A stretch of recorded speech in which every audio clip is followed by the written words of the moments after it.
2026 ନିର୍ବାଚନ ଅନେକ କିଛି ନୂଆ ଚିତ୍ର ସାମ୍ନାକୁ ଆଣିଛି। ଦୁଇ ଜଣ ମୁଖ୍ୟମନ୍ତ୍ରୀଙ୍କର ପତନ ଘଟିଛି। ପଶ୍ଚିମବଙ୍ଗରେ ସରକାରର ପଟ୍ଟ ପରିବର୍ତ୍ତନ ହୋଇଛି। ତାମିଲନାଡୁରେ ବି ଟିଭିକେ ଯୁଗ ଆରମ୍ଭ ହୋଇଛି। କେରଳରେ ମୁଖ୍ୟମନ୍ତ୍ରୀ ରହିଥିବା ପିନରାଇ ବିଜୟନ ନିଜେ ସିନା ଜିତି ଯାଇଛନ୍ତି, ହେଲେ ସେ କ୍ଷମତାଚ୍ୟୁତ ହୋଇଛନ୍ତି। से विधायक भाव निर्वाचन जीति सत किंतु एलडीएफ राजनीतिर अंत घटी। नमस्कार, न्यूज रूम को स्वागत करुच्ची मु अभिन्न आशुतोष। दर्शक बंधु 2026 निर्वाचन रे पश्चिमबंग मुख्यमंत्री ममता बनर्जी और तमिलनाडुर मुख्यमंत्री तथा डीएमके मुख्य एमके स्टालिन राजनैतिक अवसान घटी।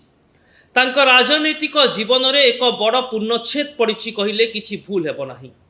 ममता बनर्जी 15 वर्ष पर निर्वाचन हारी जाइछंती एवं यह सहित क्षमताच्युत होइछि टीएमसी शासन। ममता बनर्जी कांग्रेस रु आसी 1998 मसीह तृणमूल कांग्रेस गठन करथिले। वाम दल विरोध में रणहुंकार दे 2011 मसीह पश्चिमबंग को निज कब्जा को नहीं। यापर लगातार 15 वर्ष धरी टीएमसी क्षमतासीन रही आसी।